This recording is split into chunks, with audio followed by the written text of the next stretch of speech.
La historia de Irak se ha escrito con sangre. Los antiguos reyes, al mando de los mejores ejércitos del mundo, estaban interesados solo en una cosa: el dominio total.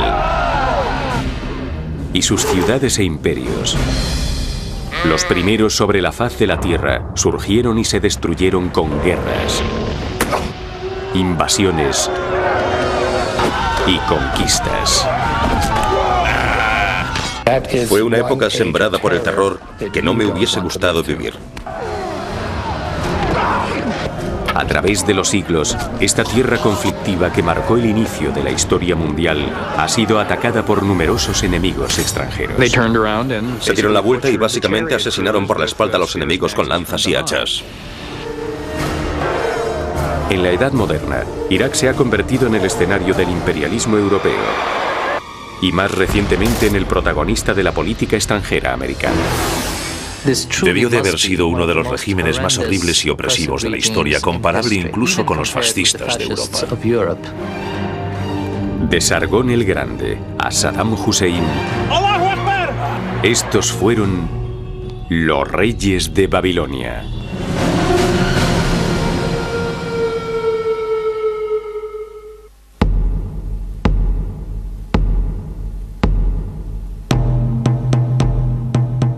Mesopotamia. La palabra griega que define al antiguo Irak significa región entre dos ríos, el Tigris y el Éufrates. La llanura de Mesopotamia formaba parte de la Medialuna Fértil, un territorio provisto de agua abundante, el ambiente perfecto para el florecimiento de la civilización. En esta región se desarrolló una avanzada cultura tribal mucho antes que en Egipto, Grecia y Roma. Las tribus se convirtieron en asentamientos y los asentamientos en ciudades. En el 3500 a.C., al sur de Mesopotamia, en una región también conocida como Sumer, surgieron las primeras ciudades del mundo: Uruk y Ur. En este lugar se desarrolló, por primera vez en el planeta, todo lo social, lo político y lo tecnológico que normalmente asociamos a la vida civilizada.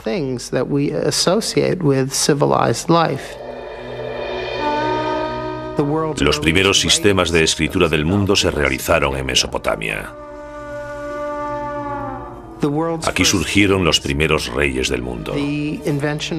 Aquí se inventó la rueda, se inventó el arado, se instauró el Estado como forma de organización de la vida política.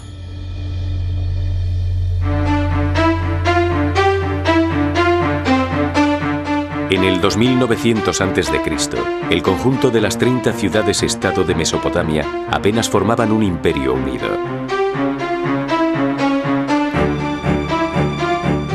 Cada una tenía su propio rey, sus propios dioses y su propia zona de campos de cultivo. Las ciudades rivales crearon alianzas para reforzar su independencia o para conquistar a los habitantes del lugar. Las distancias entre las ciudades en realidad eran bastante pequeñas, y debido a que el agua del terreno era un bien muy preciado, en cuanto alguna ciudad tenía la más mínima ventaja, entraba en guerra.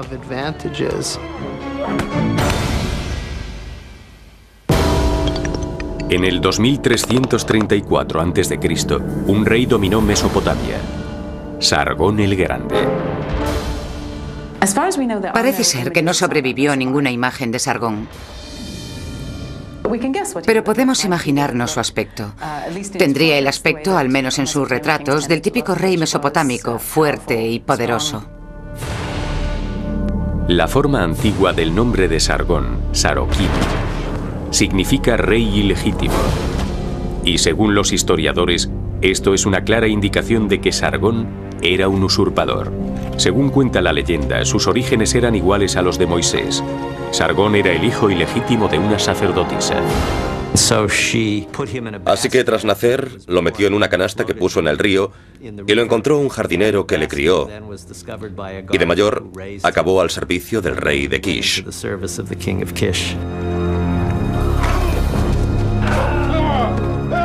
Emprendedor, ambicioso y despiadado, Sargón derrocó a Urzababa, el rey de Kish, y se declaró nuevo gobernante de la ciudad. También reinó en Nagadé, la capital de la ciudad que construyó al norte de Sumer, en el estado de Akkad, aunque su localización precisa es todavía incierta. Con la ayuda del ejército acadio, Sargón empezó a tomar el control del sur de Mesopotamia.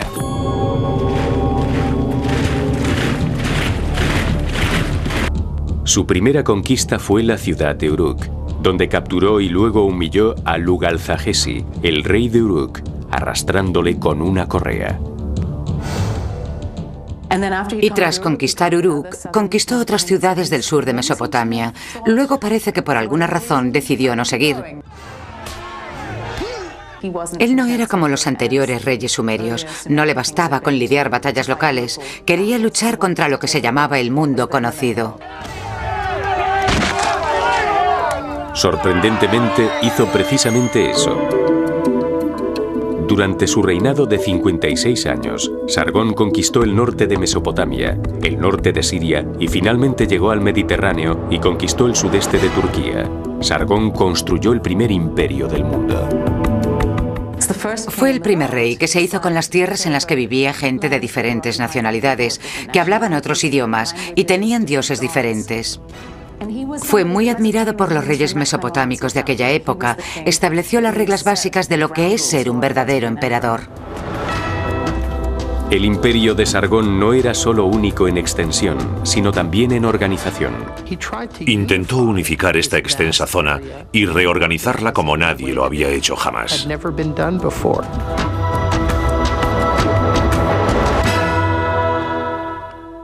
Todas las ciudades en Mesopotamia tenían su propio sistema de pesos y de medidas. Sargón estandarizó los sistemas de peso y de medidas en toda la zona conquistada. Y al hacer esto, hizo posible el comercio entre ciudades alejadas entre sí. Las nuevas ideas de Sargón no estaban limitadas a la construcción de su imperio, también concernían a lo militar. Fue el primer rey que tuvo un ejército permanente.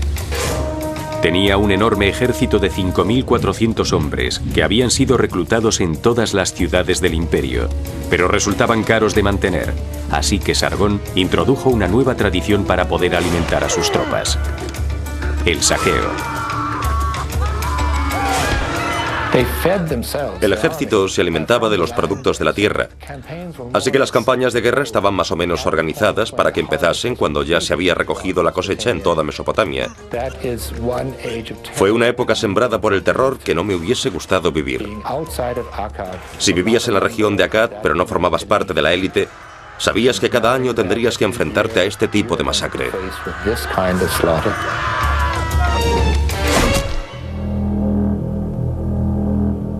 Sargón reinó hasta su muerte en el 2279 a.C. Su dinastía continuó gobernando durante otros 82 años. A pesar de que el imperio acadio fue un imperio grandioso, también demostró su fragilidad. En el 2197 a.C., el reino cayó en manos de unos enemigos que provenían de los montes Zagros en Persia. Pronto surgiría un nuevo rey, Hammurabi, que veía en Sargón su modelo a seguir, creará sin ayuda de nadie una legendaria ciudad. Y de repente aparece en las fronteras con su ejército preparado para luchar.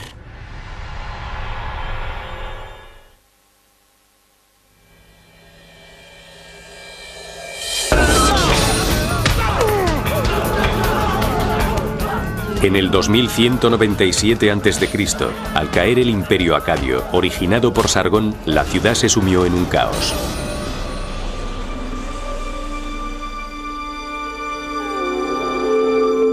Finalmente, en el 2112, los reyes de Ur consiguieron la estabilidad. Entonces, una nueva amenaza apareció por el noroeste. Unos nómadas llamados amoritas sembraron el miedo entre los mesopotámicos. Veían a los amoritas como bárbaros. Les describían como gente que no cultivaba alimentos, que no vivían en casas, sino en tiendas. No enterraban a sus muertos el día del fallecimiento. No cocinaban la carne.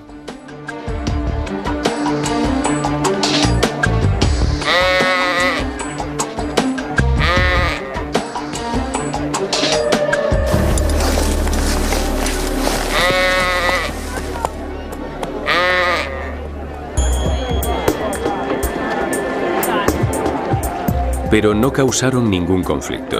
En el 1900 a.C., los amoritas ya estaban completamente adaptados a la vida mesopotámica. Se convirtieron en soldados, granjeros y empresarios, y tomaron cargos de gobernador o general. Consolidaron su integración en Mesopotamia fundando dinastías en las ciudades de Isin, Larsa, Esnuna y Babilonia. Al final, la llegada de los amoritas benefició a Mesopotamia. Muchos de los grandes reyes de Mesopotamia fueron amoritas.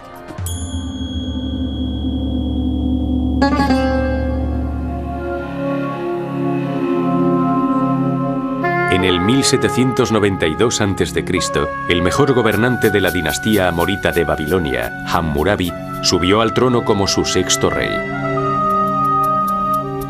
Al principio no parecía demasiado interesado en las campañas militares.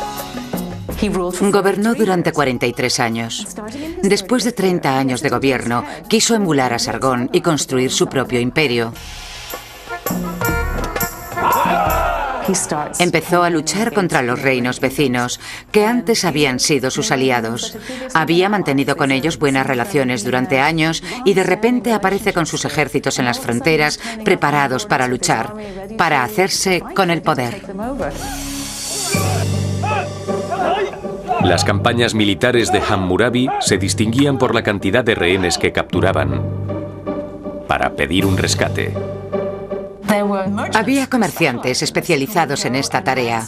Pagaban el rescate del enemigo a los soldados babilonios y pedían al que habían rescatado que les devolviese el dinero.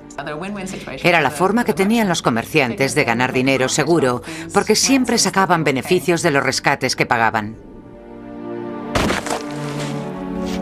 Las conquistas de Hammurabi se extendieron desde el Golfo de Persia hasta Siria.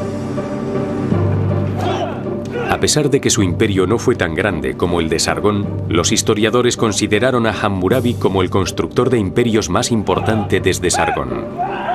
Sin embargo, él no se parecía al antiguo rey. Sargón utilizaba su poder y tácticas casi terroríficas para controlar a la gente. Mientras que Hammurabi se presenta ante el pueblo como un político moderno que desea el amor del pueblo. Quiere gustar a la gente. Instauró leyes para proteger al pueblo, no para obligarles a someterse.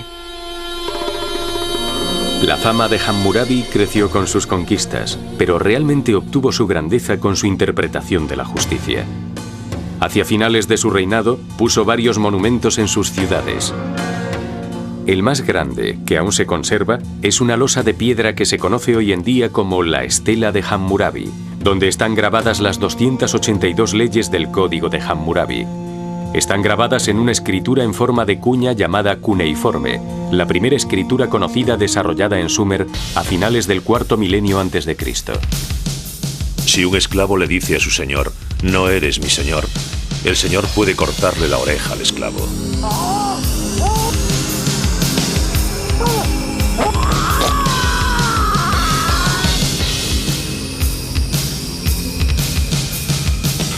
Si un hombre acusa a otro hombre de asesinato sin aportar ninguna prueba, se deberá ejecutar al acusador. Si una mujer no es discreta y por tanto no cuida de su casa y desacredita a su marido, hay que arrojar a esta mujer al agua. El plan de administración de justicia de Hammurabi era muy extenso. Sus regulaciones civiles y criminales cubrían muchos temas, incluyendo leyes comerciales, matrimoniales y de propiedad, precios y salarios, regulaciones en esclavitud y los honorarios. Algunas eran bastante razonables. Hammurabi se pasa mucho tiempo especificando en el código la posición social de una mujer casada. En el caso de que cometiese un error haciendo algo, o hiciese algo mal, perdería sus derechos de propiedad. Hoy en día todo esto nos parece muy avanzado y a la vez inesperado. Por otro lado, en el código Hammurabi encontramos pasajes de ojo por ojo, diente por diente, que son totalmente iguales a los bíblicos. La justicia de Hammurabi no era necesariamente equitativa. Los derechos cambiaban dependiendo del estado individual de los ciudadanos, si eran ciudadanos libres, gobernantes o esclavos. Si un ciudadano mataba a un esclavo, podía librarse de ello con el pago de una multa. Si mataba a otro ciudadano, lo más probable era que le matasen a él también por haberlo hecho. Así que definitivamente en el antiguo período babilonio, no todos los hombres eran iguales. El código de Hammurabi no fue el primero en instaurarse. La gente de Mesopotamia ya estaba acostumbrada a seguir los códigos, pero el código de Hammurabi era el más detallado y sofisticado. Tras el reinado de Hammurabi, el sur de Mesopotamia se empezó a conocer como el Reino Unificado de Babilonia. Y Babilonia se convirtió en centro político, cultural y religioso.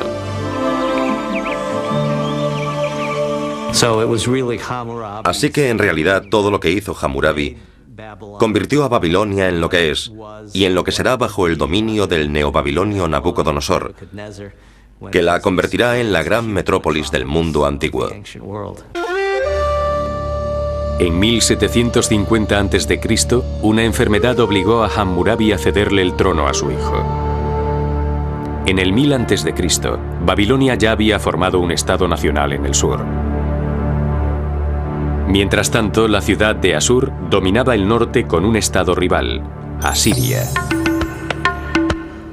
Pronto los gobernantes de la región, como las arenas de los desiertos, llevarán a cabo un increíble cambio. Babilonia luchará por la obtención del poder contra el norte de Mesopotamia, el hogar de los soldados más antiguos del mundo. Los asirios. Los imperios estaban haciéndose cada vez más grandes y más despiadados.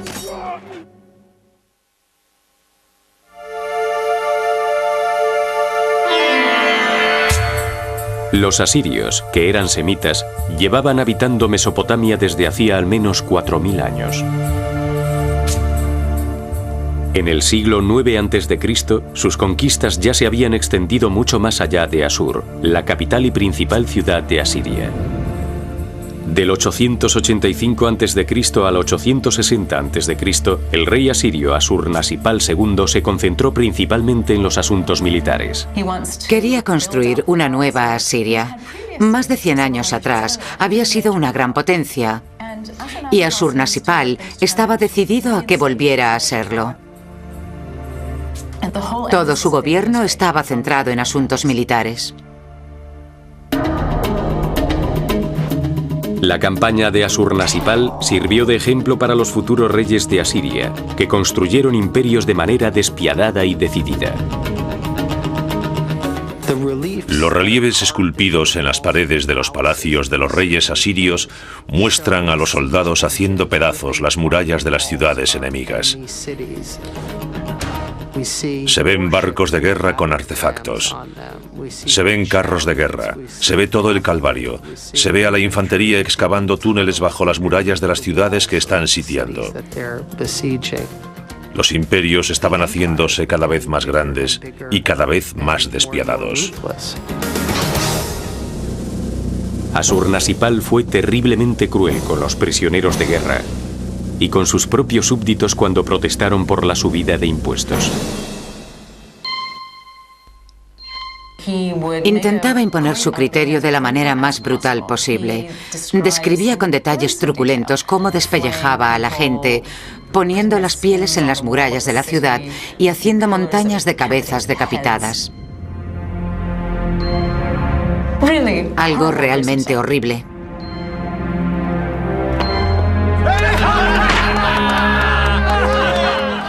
Según los historiadores, es muy probable que esto no lo hiciese en todas partes. Elegía una ciudad y la utilizaba de ejemplo para aterrorizar a todo el mundo.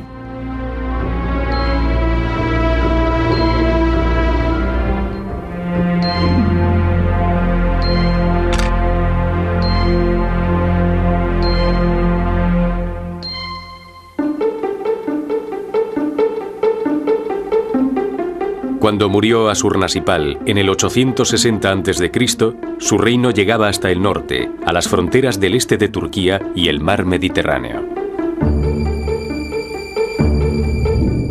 En el siglo siguiente a su reinado, entre la monarquía asiria predominaba el deseo de controlar Babilonia.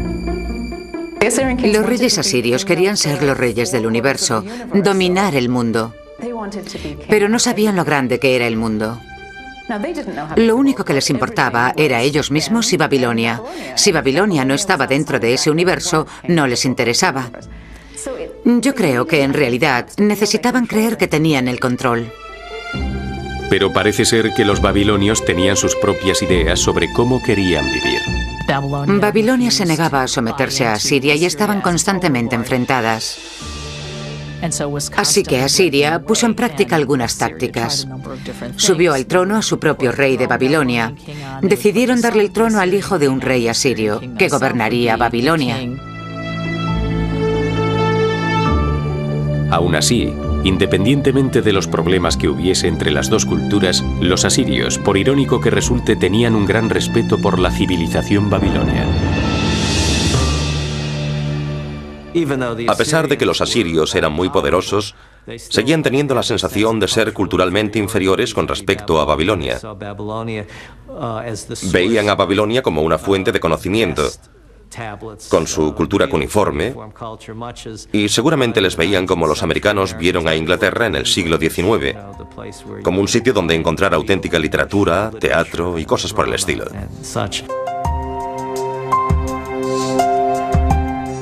Los asirios también sentían un vínculo muy fuerte con los babilonios. Hablaban el mismo idioma, adoraban a los mismos dioses y vestían del mismo modo. Era una cultura hermana, pero esta era tan antigua que les tenían un enorme respeto.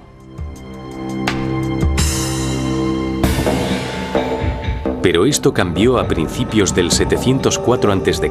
con el reinado del rey asirio Sennacherib. Su ejército avanzó hacia el sur varias veces para crear conflicto en Babilonia. Puso en el trono de Babilonia a un rey que utilizó de títere y luego lo sustituyó por su hijo, el príncipe heredero. Era su hijo preferido, el mayor, que se convertiría en el rey de Asiria después de él. Creía que supuestamente a los babilonios les estaba haciendo un gran favor ofreciéndoles a su hijo. En el 668 a.C., el hijo de Sennacherib, Ashur-nadin-shum, fue capturado y matado por un soldado del ejército invasor. Sennacherib culpó a los babilonios por no haber sabido protegerle y defenderle. Su relación con los babilonios fue empeorando hasta que al final hizo lo que era en cierto sentido impensable: atacó Babilonia. Y fue algo realmente brutal. Golpeé al enemigo con la fuerza de una tormenta enfurecida. Aniquilé al enemigo con flechas y lanzas. Aplasté sus cuerpos. Les corté las gargantas como si fuesen corderos.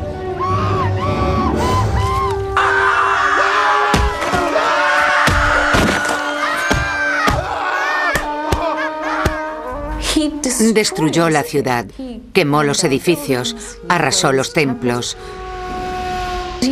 cogió las estatuas de los dioses y ordenó a sus soldados que las destruyeran. Eso era una verdadera profanación, un sacrilegio.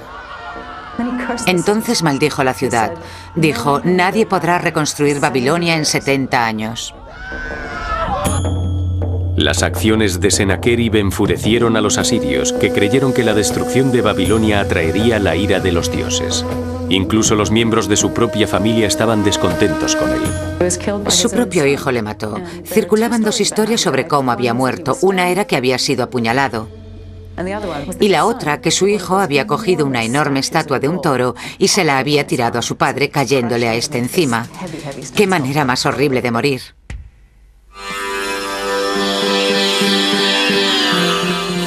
Después de la muerte de Sennacherib, en el 680 a.C., su hijo pequeño, Asarjadón, se convirtió en el rey de Asiria. Inmediatamente quiso reconstruir Babilonia y corregir el enorme error que, según él, había cometido su padre. Aún así, él sabía que no sobreviviría a la maldición de los 70 años, grabada para la posteridad en una tablilla de barro. Desesperado, Asarjadón consultó a los sacerdotes y descubrió algo asombroso. Descubrió que no eran 70 años después de todo. Habían estado leyendo la tablilla al revés y en realidad eran 11 años, porque la manera como se escriben los números en cuneiforme, 70 al revés es 11. De ahí la confusión. Solo tenía que esperar 11 años. Asarjadón ordenó que se reconstruyese la ciudad. Utilizó los botines obtenidos en sus conquistas para ayudar a financiar la construcción. Cuando Asarjadón murió en el 669 a.C., dejó a su hijo mayor, Asurbanipal, un reino que se extendía desde Egipto hasta Persia.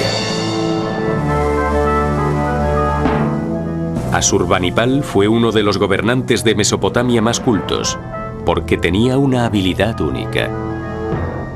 Dijo, yo, Asurbanipal, puedo leer y escribir. Quería tener una colección de todos los trabajos literarios de su reino y guardarlos en su palacio de Nínive.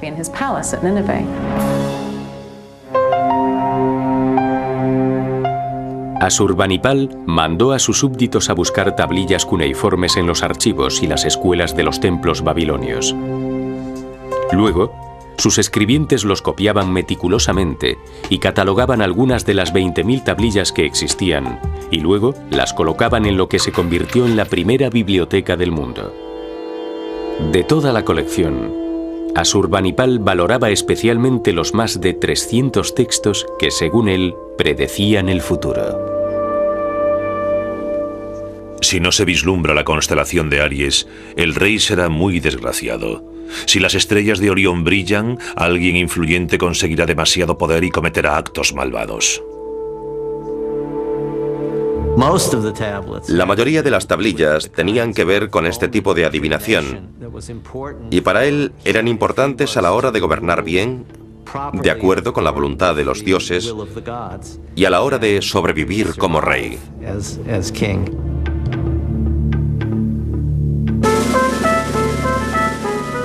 Asurbanipal no era solo un hombre culto, sino también un líder militar. Bajo su mandato, el imperio asirio controló todo Oriente Próximo, la tierra más grande jamás gobernada bajo mandato asirio. Así que para ellos eso era el universo. Pero después de la muerte de Asurbanipal, en el 627 a.C., se lanzarán nuevos ataques contra el imperio asirio. Esta gente inició un movimiento de tenaza sobre la capital asiria.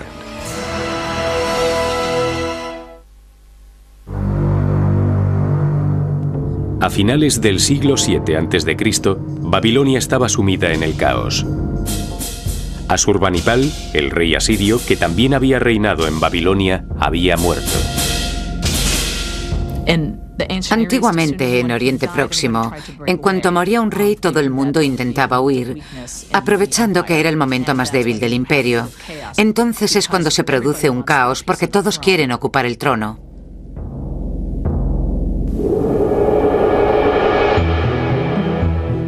En el 627 a.C., un líder local de origen incierto llamado Nabopolassar empezó a luchar por el trono de Babilonia.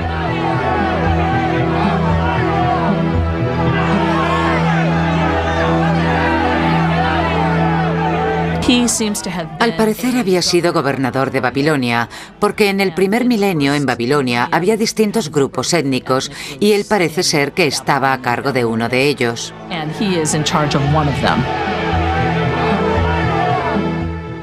Al obtener la victoria, reclamó el título de rey.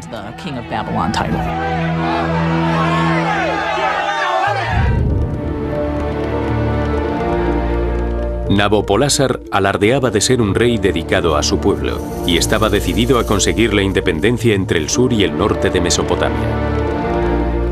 En el 626 a.C. inició la guerra contra el gobierno asirio de Babilonia.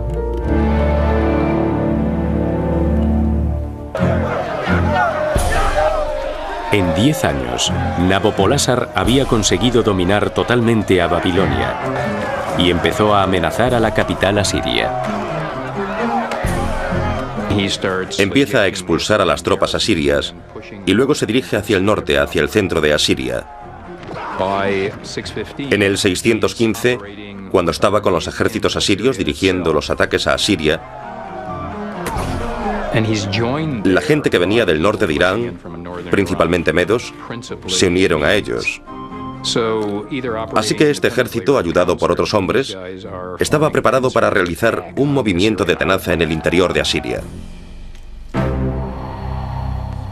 En el 614 a.C., los medos saquearon la ciudad de Nimrud y un año después tomaron Asur, el centro espiritual y cultural de Asiria. En el 612, una coalición de medos y babilonios entró en Nínive y tras 3 meses de sitio, Nínive se rindió. El poderoso imperio asirio estaba acabado. En la conquista, Asiria es víctima de su propia maximización. No es un país cuyo poder está necesariamente basado en tratados. En cuanto el poder asirio empieza a debilitarse, básicamente se queda sola y se derrumba. La victoria de Nabopolásar contra su rival más antiguo fue bastante dulce. Masacraron la tierra de Asiria. La convirtieron en un terreno hostil con un montón de ruinas. Los asirios, que años antes habían gobernado a todo este pueblo, ahora herían a la gente con sus armas poderosas. Le entrego a Dios esta hazaña porque su yugo no me pertenece.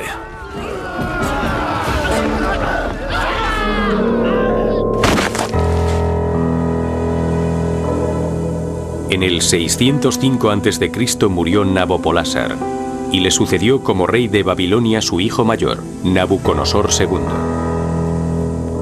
Había sido comandante en el ejército de su padre y pronto demostrará ser igual que todos los grandes conquistadores mesopotámicos que habían reinado a partir de Sargón.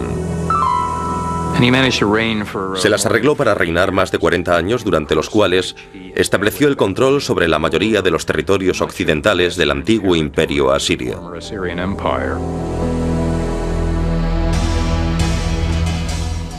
Incluido en el imperio de Nabucodonosor estaba el reino palestino de Judea. En el 600 a.C., el rey Joaquín tomó la difícil decisión de no pagar el tributo anual a Babilonia. Como venganza, en diciembre del 568 a.C., Nabucodonosor dirigió sus tropas hacia el oeste y atacó Jerusalén, la capital de Judea y el centro espiritual de los judíos. Tras una batalla de 3 meses de duración, el ejército babilonio obtuvo la victoria. Nabucodonosor ordenó lo que se conoce en la historia judía como el exilio, la deportación de Babilonia de miles de judíos, incluidos el rey y su familia. Una de las maneras que tenían de estabilizar un territorio conquistado era acoger a una élite política y social que no hubiese demostrado ser de confianza o cooperadora con el reino y sustituirla por una nueva población de gente que no tuviese ningún vínculo con el lugar. Nabucodonosor consiguió crear un imperio comparable al de Asiria. Al igual que los reyes asirios, dedicó la mayor parte de los recursos a renovar y ampliar su capital para convertirla en la metrópolis más grande del mundo antiguo. Su trabajo realmente podría entrar en el libro Guinness de los récords. Las excavaciones realizadas en Babilonia estimaron que Nabucodonosor utilizó alrededor de 15 millones de ladrillos en sus proyectos de renovación de la ciudad.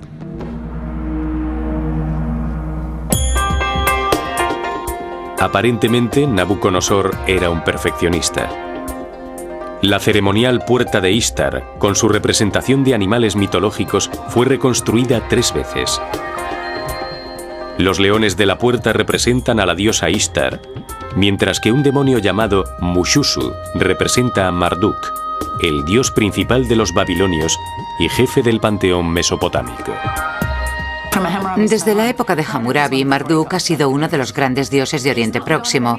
No es el dios de nada en particular, pero consiguió conquistar a una diosa malvada llamada Tiamat, la diosa del mar.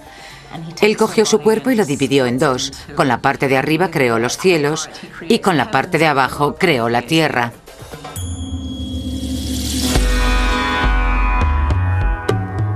La Puerta de Ishtar estaba al final de un camino procesional que llevaba a los templos babilonios y a una zigurat. El templo tenía una torre de 98 metros de altura conocida como la Torre de Babel. En la historia de Mesopotamia, los zigurats han sido los símbolos de la arquitectura religiosa. Son estructuras enormes. Construirlas lleva muchas horas de trabajo. Solo un rey con poder y riqueza puede iniciar semejante proyecto y terminarlo. Y parece ser que la Torre de Babel se construyó también para obtener su gloria personal.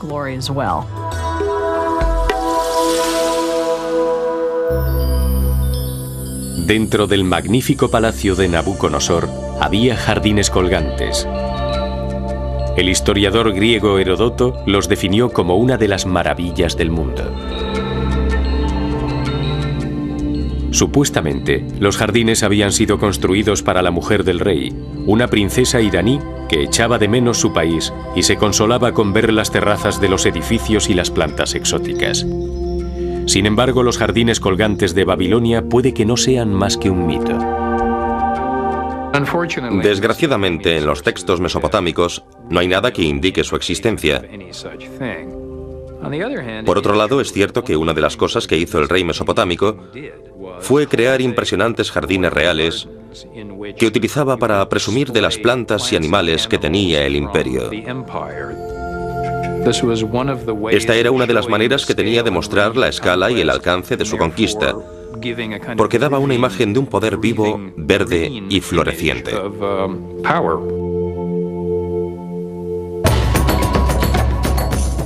Nabucodonosor murió en el 562 a.C. con 84 años. Durante su reinado se desarrollaron el arte, las ciencias y la literatura babilonia gracias a su considerable riqueza y al fuerte apoyo del Estado. Pero bajo esta superficie brillante no todo era perfecto. Ahora, Babilonia estará al mando de un rey fiel al enemigo.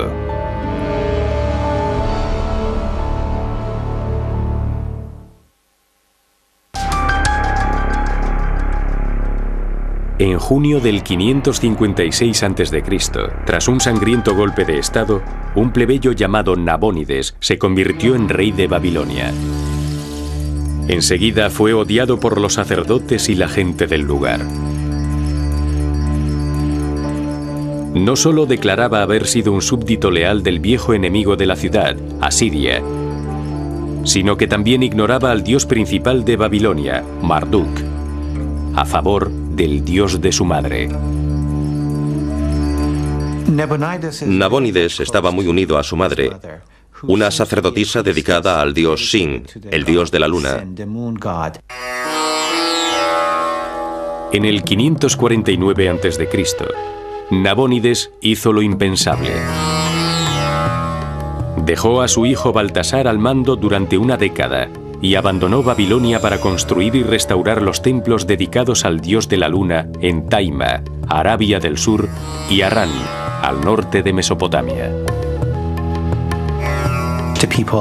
La gente de Babilonia estaba bastante descontenta con Nabónides porque sentían que les había abandonado. Baltasar no se tomó en serio la amenaza que se avecinaba. el imperialismo persa. La dinastía aqueménida del sudoeste de Irán estaba convirtiéndose en una fuerza dominante en Oriente Próximo. Debían su éxito a una formación militar rigurosa. Los muchachos persas aprendían a montar a caballo tan bien como a disparar con arco. Así que los persas eran bastante buenos en todas estas prácticas militares.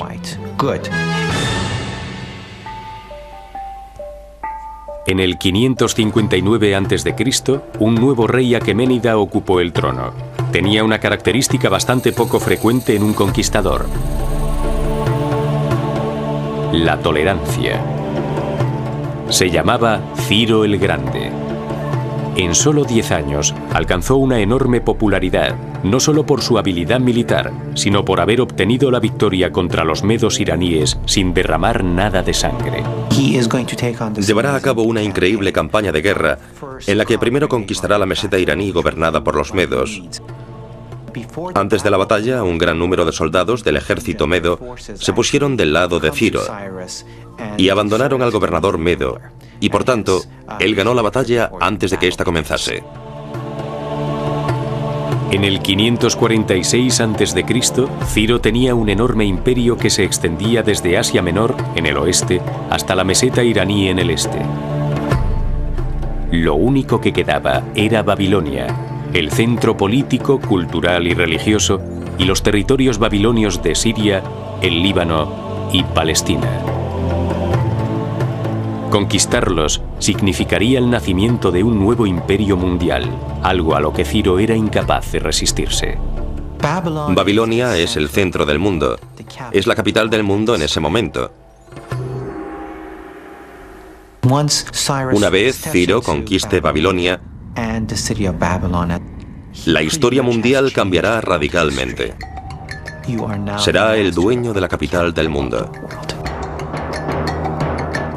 Estaba preparado para invadir Babilonia. En el 539 a.C., Nabónides regresó demasiado tarde para salvar su reino. Los persas mataron a Baltasar, capturaron a Nabónides y luego tomaron Babilonia sin encontrar resistencia. Los babilonios estaban cansados de que su rey no se hiciese cargo de su reinado y dieron la bienvenida a Ciro no como conquistador, sino como libertador.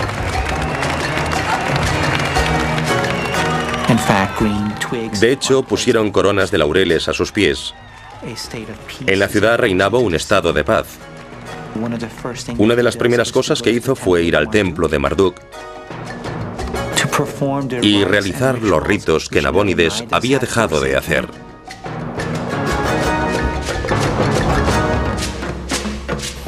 Nabónides fue exiliado a Irán, donde gracias a la política de amnistía persa le dieron un puesto en el gobierno.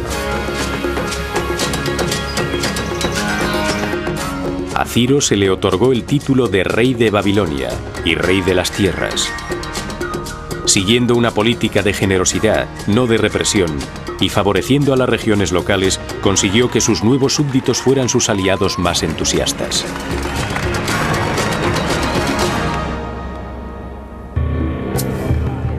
Ciro también se ocupó de la población judía de Babilonia y en el 537 a.C. permitió que 40.000 exiliados volviesen a Palestina. Los judíos le consideraban su salvador porque les había liberado de 60 años de esclavitud. Bajo el gobierno de los reyes aqueménidas, el sur de Mesopotamia floreció durante 200 años.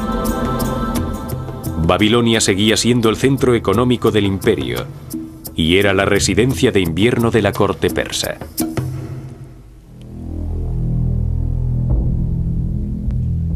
En el 336 a.C., en la era de Darío III, la incompetencia de algunos gobernantes y multitud de rebeliones habían ido debilitando al imperio persa.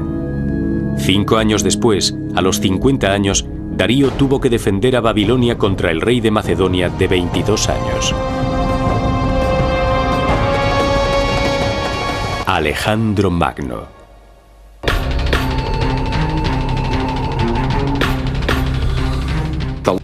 El rey persa le ofreció la mitad oeste del imperio y le ofreció casarse con su hija, Pero Alejandro dijo: no, la mitad no es suficiente, lo quiero todo.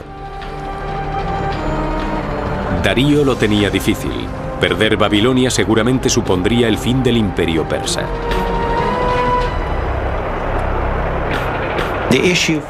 El problema de los persas era que si le cedían Mesopotamia, la meseta iraní se quedaría al descubierto. Y por tanto Darío tenía que oponer resistencia en Babilonia. Era muy importante que la batalla la ganasen los persas. Octubre del 331 a.C. Darío y Alejandro se preparan para luchar en Gaugamela, al norte de Mesopotamia. Darío está seguro de su victoria. Los persas fueron los que eligieron el campo de batalla, y según los textos griegos sobre esta batalla, incluso prepararon este campo de batalla lo mejor posible para poder beneficiar a su ejército. Era un valle muy abierto, una llanura muy extensa, y la eligieron porque allí ellos podían utilizar sus carros de guerra con más facilidad. De hecho, el arma secreta de Darío era un nuevo carro de guerra con el que creía que obtendría una gran ventaja. Eran carros de guerra grandes y pesados, y habían colocado espadas en las ruedas, espadas rotantes que supuestamente iban a ser como gigantes terribles que atacarían a toda la infantería y provocarían semejante escabechina que los soldados del ejército se verían obligados a rendirse. Pero Darío subestimó a Alejandro, que tenía su propio as en la manga. Su infantería había estado practicando durante bastante tiempo este tipo de ataque. Así que cuando los carros de guerra se acercaron, ellos se movieron hacia un lado. Los carros pasaron de largo. Ellos dieron la vuelta y su estrategia consistió en coger las lanzas, las hachas y matar por la espalda a los que iban en los carros. Fue toda una estrategia. Atacaron por la espalda al ejército más poderoso. Después de casi un día de lucha, Darío abandonó el campo de batalla envuelto en una nube de polvo, y Alejandro tomó posesión de Babilonia. Tenía grandes planes para Babilonia. Babilonia iba a ser uno de los centros principales del imperio que estaba formando. Ya había empezado algunos proyectos de edificación allí. Mandó a una flota a explorar el Mar Rojo. Empezó a construir instalaciones navales por el Tigris y el Éufrates y cerca de la desembocadura del Golfo, para que las ciudades situadas más arriba de Irak pudieran ser más accesibles en barco.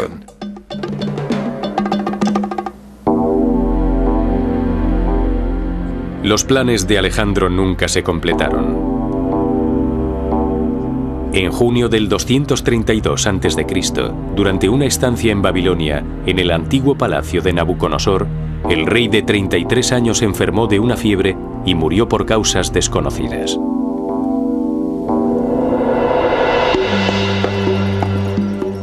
Después de la muerte de Alejandro, su imperio fue dividido entre los generales que habían luchado a su lado.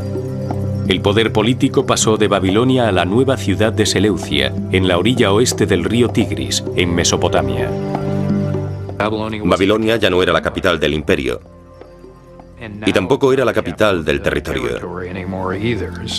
Así que en ese momento se produjo un declive, pero probablemente pasará bastante tiempo antes de que Babilonia se convierta definitivamente en una ciudad abandonada. Hoy en día, los restos de Babilonia están esparcidos por todas partes. Solo se conservan algunos asentamientos situados cerca del río Éufrates, a 96 kilómetros de Bagdad.